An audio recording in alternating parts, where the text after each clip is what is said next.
शुरू करें? 6 पर है गुरुजी। अभी आप अपने हिसाब से गुरुजी आइज वगैरह जैसे आपने रखनी है।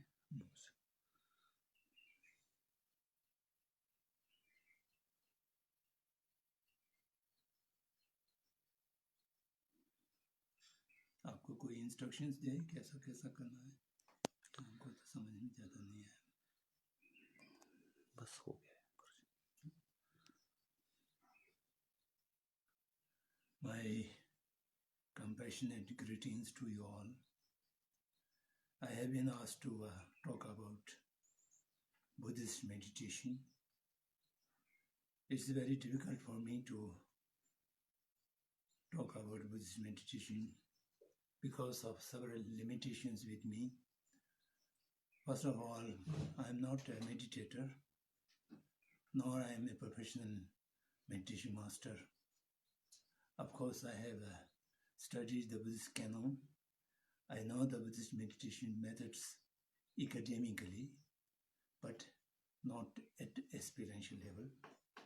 The second limitation is inadequate knowledge of English language in which I was being asked to communicate. Nevertheless, since my friends are desirous of this presentation, I will try to say a few words. What is meditation? What is the need of meditation from the Buddhist viewpoint? Buddhism as a religious tradition is salvation. Buddhist teaching is oriented for the salvation of the individual from the bondage of misery, the karmic force, and so on and so forth. Nevertheless, when someone is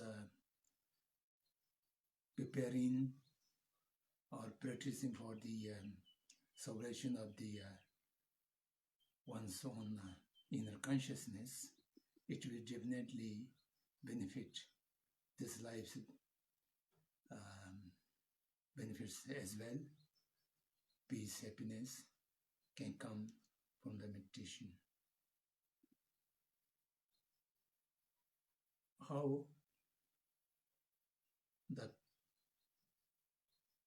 concept or this principle of meditation evolved in Buddhism, the basic reality is that all sentient beings are desirous of happiness, pleasure, and not desirous of pain, displeasure, or unhappiness. It is all the sentient beings are equal in this level. And secondly, all sentient beings are also equal. They have right to pursue happiness and they have a right to avoid unhappiness. And similarly, they are equal. Each individual, each sentient beings have the capacity, the potential to achieve eternal happiness, peace, and also to eradicate all the source of unhappiness and misery. So therefore, each one has the right as well as responsibility to seek the final eternal happiness and peace. And for that, the individual, the person, shall have to evolve in a right way, in the righteous way. What is a person? Person is a composite of three components: the body, the speech, and the mind. And all these three components are equally important to develop the person, the individual, into the righteous way of its developing the fullest potential what the individual has. So therefore, we shall have to take care of the body, the mind, and the speech, equally. No one can be among these three, no one can be neglected. Otherwise, you will not be able to evolve or develop yourself in proper way. So, therefore, the teaching of Buddha, if we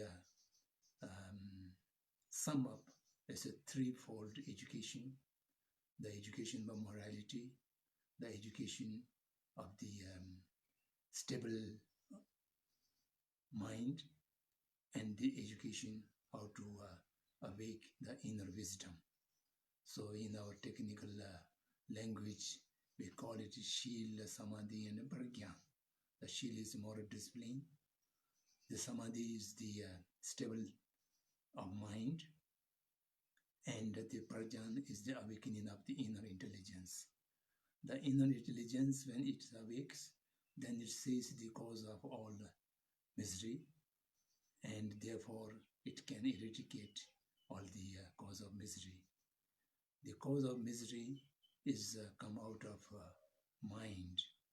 The physical body and the vocal body is subordinate to the mental body. So therefore, we need to take care of the mental body. In this modern civilization, particularly the materialistic way of life, we take care only for the physical body, and we neglect the mental body. The physical body is receiving all kind of care, hygiene, but we don't have any hygiene and care for the mind. Therefore, the mind needs to be equally take care. And the taking care of mind is only can be done through a meditative process. The meditative process is twofold. One is concentrative meditation, the other is analytical meditation. Analytical meditation is a part of wisdom, and the concentrative meditation is a part of the stable of mind, the Samadhi. So anyone wish to practice meditation, the person should have a comfortable sitting, any way of sitting, but the person, meditator, should be, the backbone must be straight and comfortable, and thereafter one has to try to stop the outwardliness of the mind, and the mind should direct it to inwardly, and then the mind watch the inward world. For the beginners, there are 4 objectives are very easy: the body, the feeling, the mind, and the phenomenon. So these 4 are recommended for the beginners of meditators. And the first, when you watch, concentrate the body, the breathing is one of the easiest part of the body. It also deals with the feeling. So you just concentrate your mind to your breathing, the breath going out and breath coming in, and concentrate on that. Then thereafter you may concentrate on the entire body. Of course, the entire body is a part of ourself, but generally we always kind of forgetting the every part of the body. We are unaware of that. When you concentrate to that, then you will have to feel the entirety of the body. And then thereafter, you can, after watching the body, you can watch the second is the feeling, any kind of sensation, wherever it arises in your any part of body, you can concentrate to that. And then thereafter, the third is little subtle and more difficult to watch the mind. That means the thought process. Thought process is always very chattering, and then the watcher is also on the part of the thought.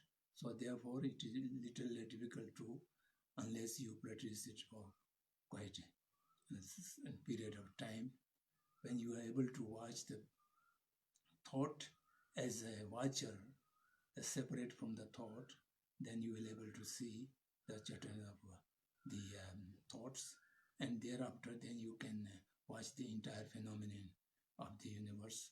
Then that is the more advanced stage of meditation. So by this kind of meditation, you will see the things more clearly, and the conceptions are become less and the perceptions are become more clear. When you watch the body, the feeling, the mind, and the phenomenon, you must watch it as an observer, not the doer, not the experiencer. Our habit is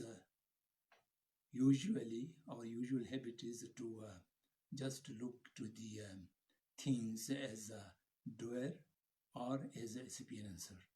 That means you are watching the things with a source of ego, and the ego is watching as a doer or as an experiencer. So that is not real meditation. The real meditation is to watch these things, observe these things as just an neutral, independent observer, not an experiencer, not a doer. And by this way, you are able to put your whole mind forces inwardly. Then you will be able to see the thought forces and see the body and see the feeling and the phenomenon. Then you will realize the facts, the reality as it is, without any distortion of the images and imaginations. So that will able to take care of your mental hygiene. The mental problem is the whole sentient beings are into misery. These are all caused by our mindset. The real cause of all our conflicts and our problems are of the greed, come out of greed or hatredness. And both of these emotions are come out of ignorance. So therefore we shall have to eradicate the attachment and the hatredness, and thereby you can also eradicate the ignorance and awake your inner intelligence, your inner wisdom, and which can see the reality as it is. And that is the real purpose or real goal of the meditation. So by this kind of meditation, you can overcome all kind of mental disturbances, fear, anxiety, and any kind of doubts. You may be able to overcome all these problems. At this moment, the entire world is challenged or suffering from the pandemic, the COVID-19. This kind of the disease, which are not able to find any remedy by present science or technology or even the spiritual traditions. So therefore, the people are in a kind of unrest mind, and in this kind of unrest mind, I think the little process of meditation, as I mentioned before, might help many people. If anyone has a little experience of concentration or attentiveness, then they can do this kind of practice. It will help a great deal. As a matter of fact, all the worldly, the global problem, not only the present COVID-19 pandemic, there are many other challenges such as climate change, environment degradation, conflicts, wars, violence, and economic disparity, poverty. These are all challenges which are not a natural calamity. All of these are human-made, man-made. All of these are caused by the way of life which we have adopted at this moment. The human beings are a part of the nature, and we have separated ourselves from the nature, and we are trying to overcome or control the nature or exploit the nature. This is our basic mistake. Humanity was basically, by its nature, we are user of the natural resources. But the present lifestyle, the living system, we become a consumer. We are no more user. Our lifestyle is not based on the needs. Our lifestyle is being driven by greed, and thereby we have misused, we have consumed instead of using. We have become consumer. We are consuming the natural resources, and thereby all these kind of unexpected things are coming in. For example, this pandemic of COVID-19 is also a creation of human. It is not from the natural calamity. Now people are knowing about this, and now they are beginning to blaming to each other who have created this. Instead of searching who have created this, we must think over at this moment how to overcome this, how to stop this, and how to eradicate this kind of cause. We shall have to pay more attention. And for that, I think the fundamental necessity for facing this kind of problem, we cannot just depend upon symptom treatments or temporary measures. We shall have to think about a sustainable, permanent solution to this kind of problem. For that, we shall have to adopt a lifestyle of need-based. At least you are not able to live for others. You must adopt a lifestyle, live and let live, not live on the cost of others. So for that purpose, we shall have to find a right livelihood, if Buddhist terminology I use, right livelihood, which has free from exploitation, which is need-based, not a greed-based.